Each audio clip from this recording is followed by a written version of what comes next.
adverse childhood experiences are something that not many people knew about until recently, although the studies were done in the 90s.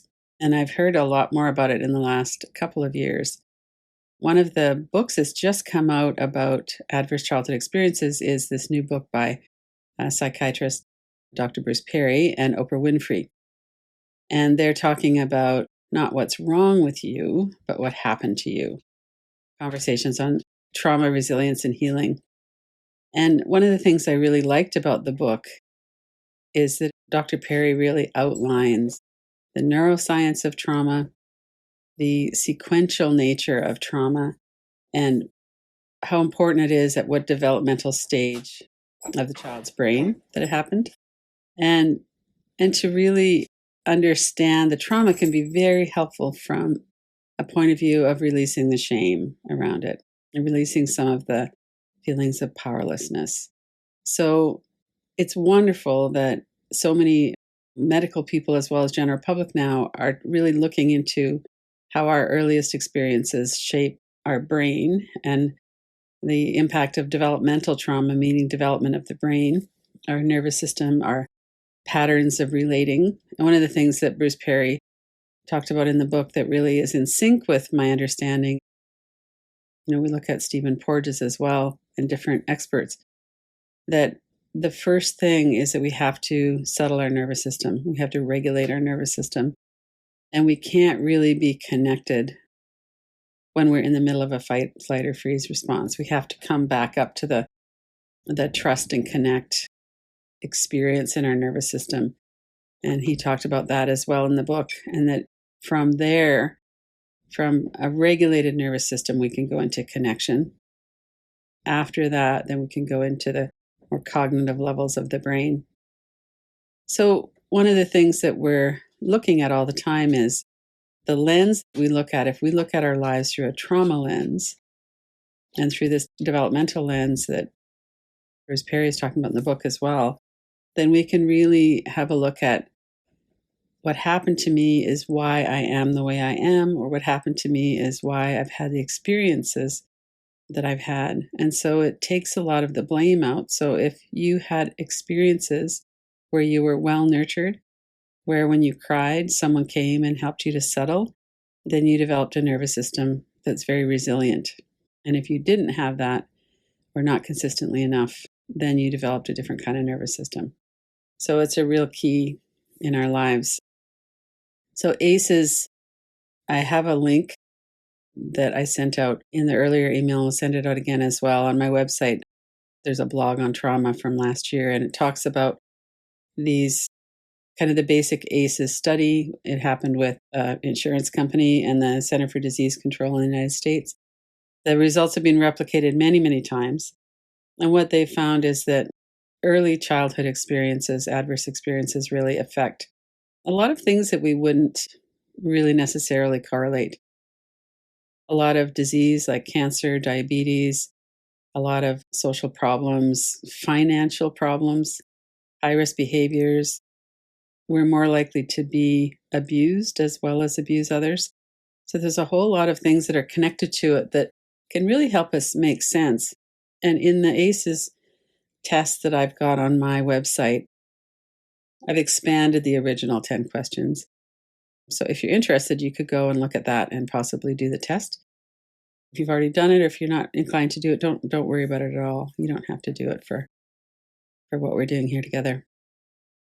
So one of the things about early life trauma is that if we're stressed in a way that's predictable, moderate, and controllable, so it's just the right amount of stress. We have support for going to school, and then we're in this kind of scary situation with a bunch of other students. We experience that every year at the beginning of the year, or if we move around a lot, maybe we experience it more. But we have the support, so it's a moderate stress. It's something that we can predict. We're going to have to do it every year. We go to a new classroom, new teacher, but we build up this resilience in our system. If we have unpredictable, extreme, or prolonged, then we get a sensitization, which leads us to feel more vulnerable. And I thought Bruce Perry explained this part very well. in that it's referring to hypervigilance. And in the book, he gives a lot of different examples of how someone who has been sensitized in this way has less resilience because we're never really trusting that we're going to be able to handle the stressor. And the reason that we feel that way is because in the past, we haven't had the support. And it's really clear now, the research, that babies have no capacity at all to co-regulate or to regulate themselves. They have to be regulated from someone who is regulated. So if you have a parent who's regulated, it's very much helpful for the child and their development. And that's one of the best things that we can do if you have young children or grandchildren, is to really work on regulating your own nervous system so that you're more reliable for them. And I just going to mention here too, we just in the inquiry we did this morning, one of the things that really happens is that we have a lot of shame around our parenting. And a day like Mother's Day can really bring that up. And we can look at it and think of all of the things that we've done wrong, or times when we got frustrated and we lashed out. And it's really important to release the shame around that, because in part it's not helpful for the child, especially if you have a young child. But also because the shame isn't really ours. We have a nervous system that's developed a certain way. Our nervous system has developed based on our experiences. Then we have more of a sensitization or more of a resilience and tolerance. And we can take responsibility now, that's for sure. And as adults, we all have to do that. And to let go of the burden of shaming ourselves can be very helpful. So all the way through this, to really use the tools like tapping on your forehead if things are getting too intense. Take your attention into the sound and sensation of that. Hold your own hand, feel your feet on the floor. Really stay connected with your body and your breath. And no matter where you are on your childhood experiences, and in this case, kind of swinging back to being a parent, see if you could allow yourself to be a human being and to acknowledge that this is hard. All of these experiences are difficult, and we're really in a tough situation without a lot of understanding and support. So at least maybe we could let go of some of the shaming. So this is one thing that is increasingly researched, that being in connection is really good for our health and our mental health as well. And in the Harvard study, where they've been studying Harvard graduates for many, many decades, a lot of these graduates, they're in their 80s, 90s. They've been following their families as well, and many of them have died. One of the things that they discovered is that the most important determinant of a happy life is friendships and relationships, which is hard because when we've had the experience that we can't trust other people because that's what our experience has been, then it makes it hard. And that's one of the ways that the adverse childhood experiences affect us throughout our life, is that we don't automatically trust people. And so it's harder for us to make those connections. But also they found that the most important determinant of long life was friendships and relationships. It even topped smoking. And it was way more important than healthy lifestyle, walking, exercise, good food. The quality of our relationships was way more important. And so it's good to recognize and to see that and to know that. And we might really be feeling kind of despairing, like, oh, I don't have those kinds of relationships. And yet we're here and we're connecting, and we're really learning how to connect with ourselves. And so to acknowledge that too. The way our brains work is that neuroplasticity is specific.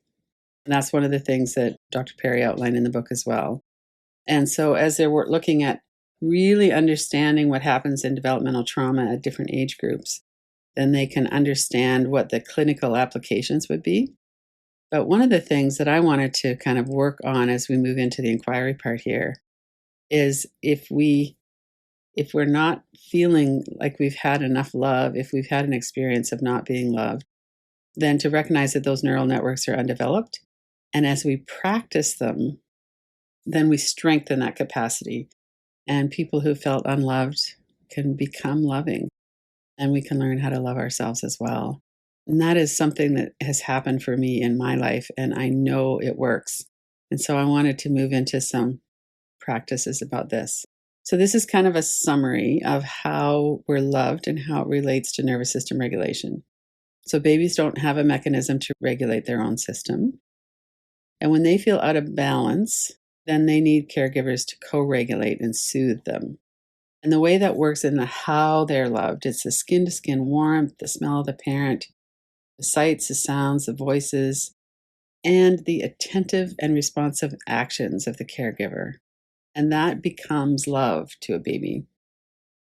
The other thing is that thousands of loving, responsive interactions shape the developing brain of the infant.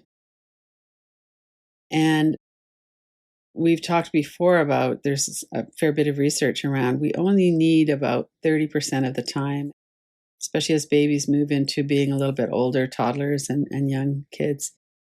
We don't need to be perfect as a parent. We need to be as attentive as we can. And a lot of times it's not that we need a great deal of wisdom. We just need to be able to hug them or to regulate ourselves so that we can come back down into a place where we can connect with them. And the other part of this is that the thousands of those loving interactions change the brain of the caregiving adult as well. So, nature, our nervous system is really trying to do its best to be supportive of this.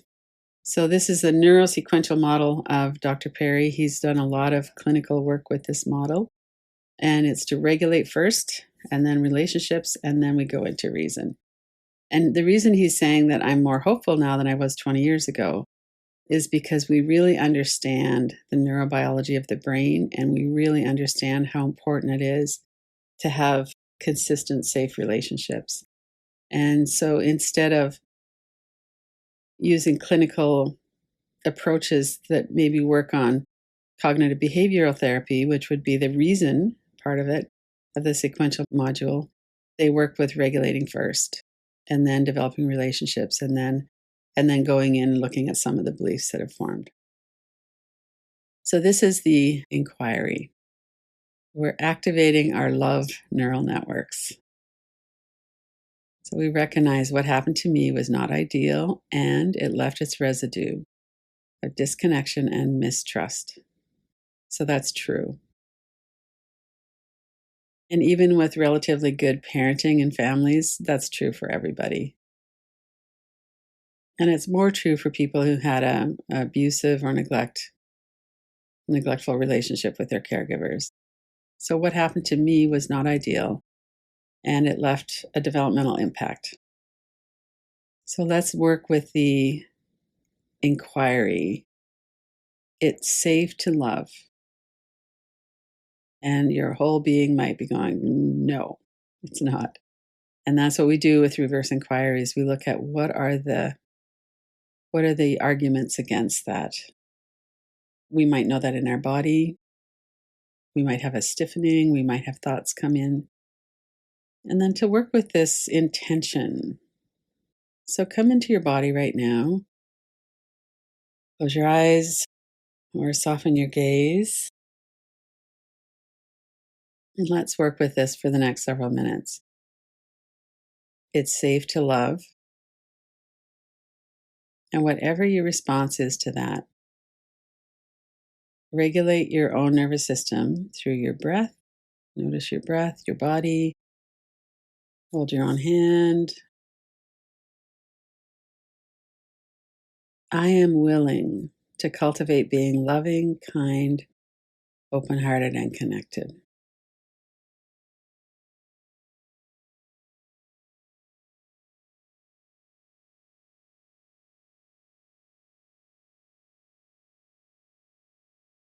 And that can be not quite specific enough. We might need to bring it to a certain person. So let yourself go back and forth between a more open, kind of including everyone. I'm willing to cultivate being loving, kind, open-hearted, and connected. Generate those feelings for a moment, however that might come up for you. There might be an image,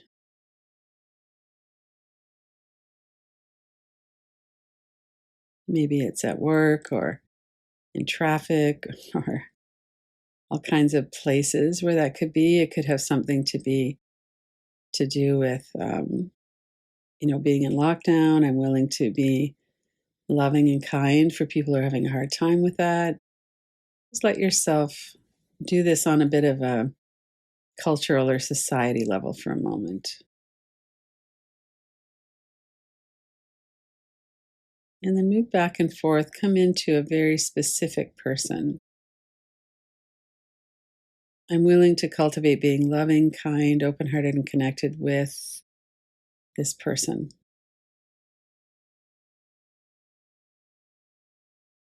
And as always, adjust the words a little bit if it's not quite right.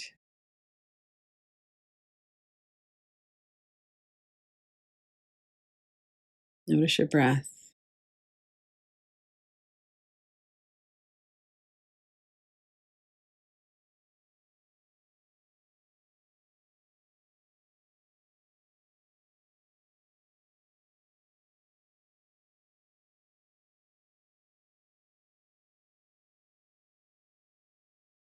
And especially as you're bringing the inquiry into the level with some individual, you could start with someone who is fairly easy for you, or you could go into someone who's a little bit more difficult. And we're not talking about being perfect, we're talking about cultivating, doing it as a practice.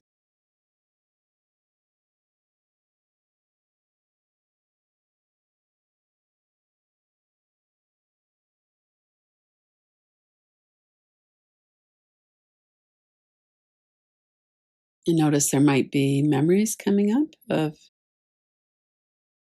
ideas that we have about it. Well, of course, it's not safe to do that. Every time I've ever done that, I've been taken advantage of, or it's all fallen apart. And then we have this research that's saying how important it is that we have social interaction.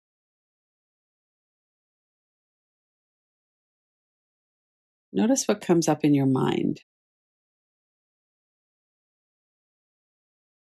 There could be a feeling of, well, I'd be stupid to do that. Every time I've trusted someone, they've turned on me or it's fallen apart somehow.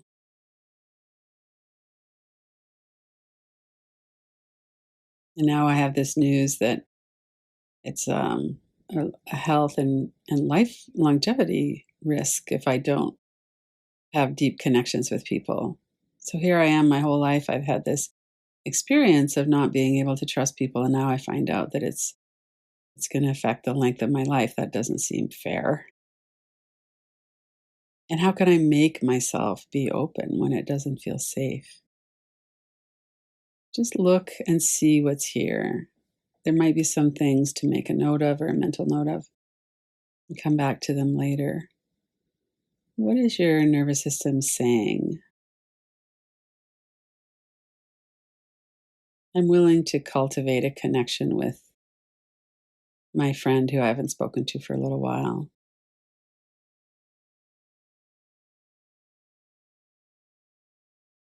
Notice the thoughts that come in. Notice the energy in your body. Notice your breath. Stay regulated through your body and breath.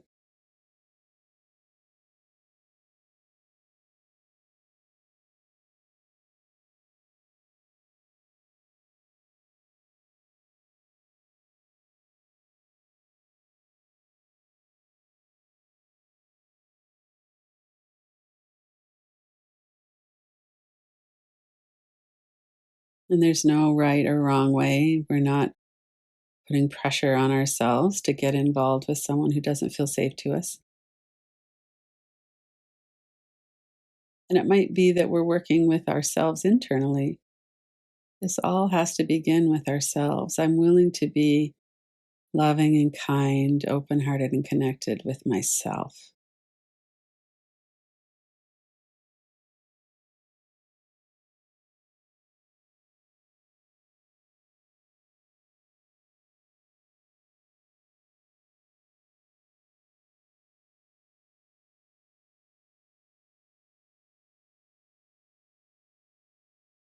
And as you're breathing and paying attention in your body, you might notice that some new energy comes in. Maybe your shoulders tighten and go up around your ears a bit, or you find that you're clenching your teeth.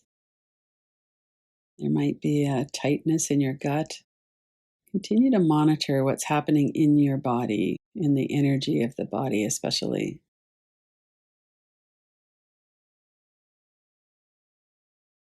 And what does this energy have to say about this?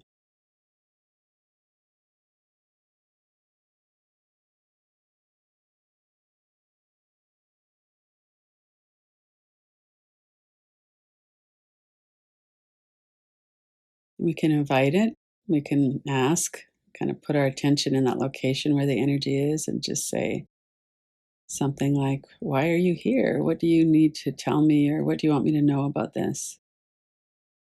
And then we don't think about it, but we kind of listen for thoughts. So stay connected in your body with the energy and your breath. What are the thoughts that are associated with that energy?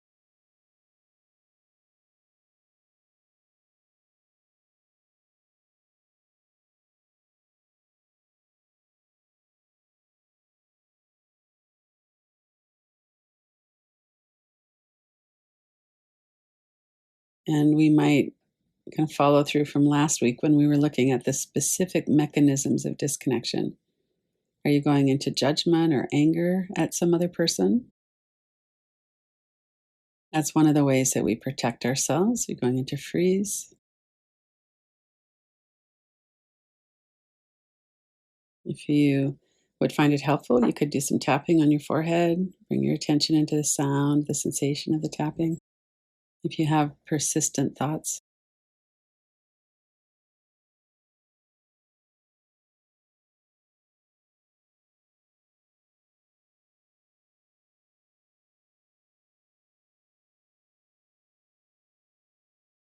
I'm willing to cultivate this loving connection, being open hearted, even if it feels a little bit risky. Why is it that it feels risky, or where did those beliefs form? They form because of our experiences.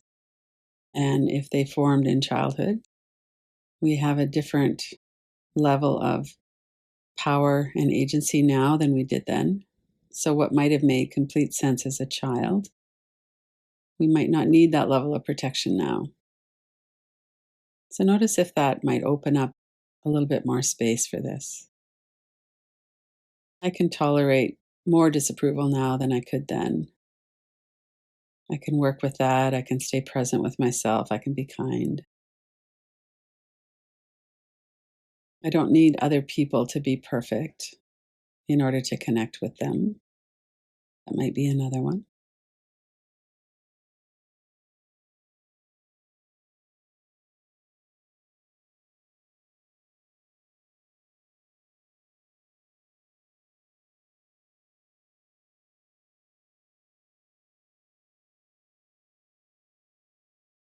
And then let that part of the inquiry come to a rest.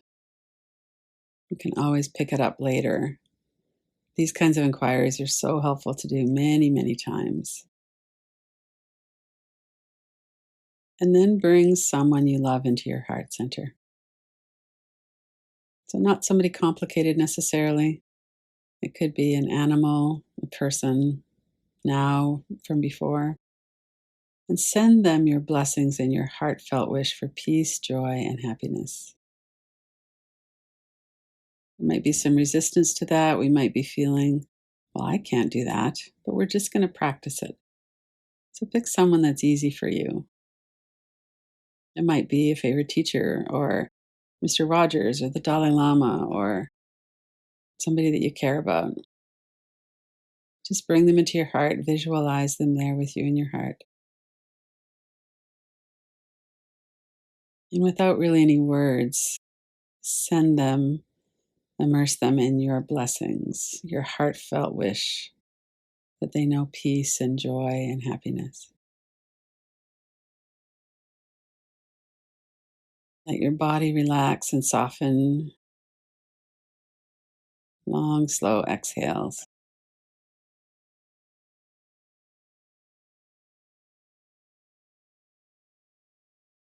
And we don't have to do this perfectly either.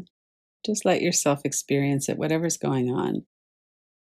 And let your attention be on the opening that's here, on your heartfelt wish for them to be happy.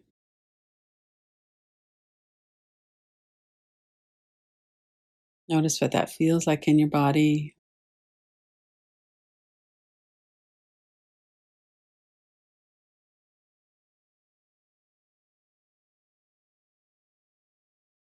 And then when you're ready, open your eyes and take a moment to just remember back to what was going on in the inquiry. Are there things that were blocks where you were feeling kind of shut down, or where maybe you noticed you were going into fight, flight, freeze? When you went into the heart center to wish them well, did that feel kind of phony, or was there a little bit of an opening into that? Just notice your experience. The part of what we're doing is we're giving ourselves and our neural networks the experience of activating love. So as we practice, we have the experience, even if it's just for a moment. It's safe to love. I'm willing to cultivate this. And then bringing someone you love into the heart center and sending them your blessings is also a way to activate our love neural networks. So it's something that we could really practice over and over again and feel that opening up for us.